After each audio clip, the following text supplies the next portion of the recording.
Welcome to Channel Name, where we explore the complex and often misunderstood world of economics. Today, we're going to tackle a topic that's often overlooked in discussions of American history, but has had a profound impact on the country's financial trajectory: the introduction of the Federal Reserve. The Fed, as it's commonly known, was established in 1913 by Woodrow Wilson with the said goal of stabilizing the economy and preventing financial crises. We'll explore the history, the economic theories, and the significant events that followed the establishment of the Federal Reserve. Let's get started.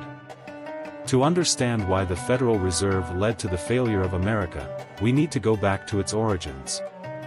Our story begins in the early 20th century.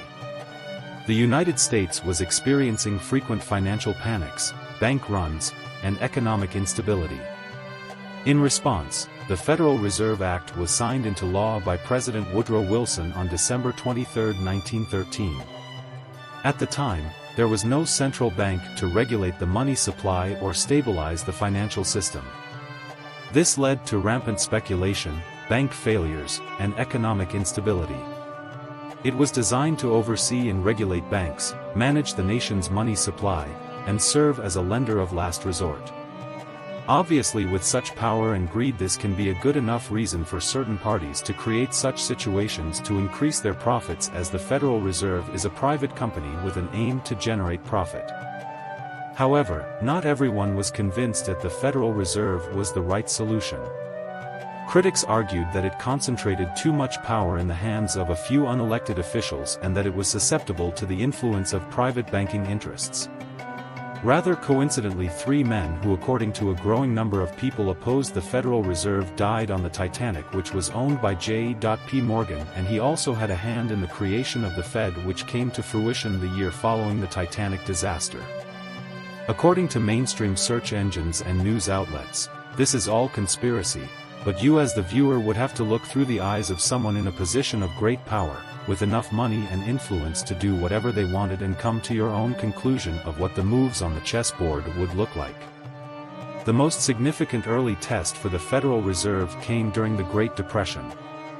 Many economists and historians believe that the Fed's policies, or lack thereof, exacerbated the economic downturn. Their failure to provide adequate liquidity to banks and their restrictive monetary policies are often cited as major factors in the deepening of the crisis. So, what did the Fed do after it was established? It began to manipulate interest rates and regulate the money supply. Sounds good in theory, but in practice, this led to a series of unintended consequences.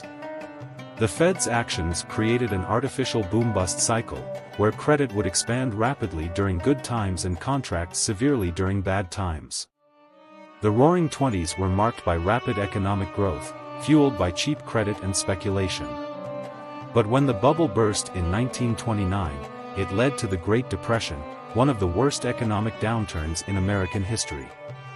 The Fed's actions during this period are widely seen as inadequate, as it failed to address the underlying causes of the crisis. After World War II, the Federal Reserve continued to play a crucial role in the U.S. economy. The post-war period saw significant economic growth, but it also brought new challenges. Inflation became a major concern, and the Fed's attempts to control it through interest rate adjustments often led to economic booms and busts. In the 1970s, the United States experienced stagflation, a combination of high inflation and stagnant economic growth. Critics argued that the Federal Reserve's policies were ineffective and sometimes counterproductive, contributing to economic instability rather than preventing it. The 2008 financial crisis is perhaps the most recent and stark example of the Federal Reserve's controversial role in the American economy. The Fed's policies of low interest rates and lax regulation of financial institutions were seen as contributing factors to the housing bubble and subsequent market crash. In the aftermath, the Fed implemented unprecedented measures, including massive bailouts of banks and financial institutions. While these actions were intended to stabilize the economy, they also sparked a debate about moral hazard and the Fed's accountability. Today, we're still dealing with the consequences of the Fed's actions.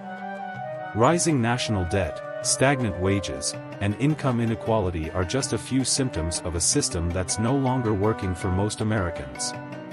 The Fed's quantitative easing programs have only exacerbated these issues, creating asset bubbles and rewarding those who are already wealthy. Over a century after its creation, the Federal Reserve remains a contentious institution. Critics argue that it has contributed to economic inequality, enabled reckless behavior by financial institutions, and failed to prevent repeated economic crises. They contend that the concentration of monetary power has led to decisions that benefit the wealthy and powerful at the expense of the broader population. So, did the introduction of the Federal Reserve lead to the failure of America? In many ways, yes. By creating an artificial boom-bust cycle, fueling debt and inflation, and rewarding those who are already wealthy, the Fed has helped create a system that is fundamentally flawed. It's time for us to rethink our approach to economics and create a system that works for all Americans, not just a privileged few. Some propose reforms or even the abolition of the Federal Reserve, advocating for a return to a gold standard or other decentralized monetary systems. The debate continues as the U.S. grapples with ongoing economic challenges. Thanks for watching, Memento Solis. If you agree that it's time for a change in our economic system, share your thoughts in the comments below. And if you want to learn more about economics and how you can take control of your financial future, be sure to subscribe to our channel for more videos like this one.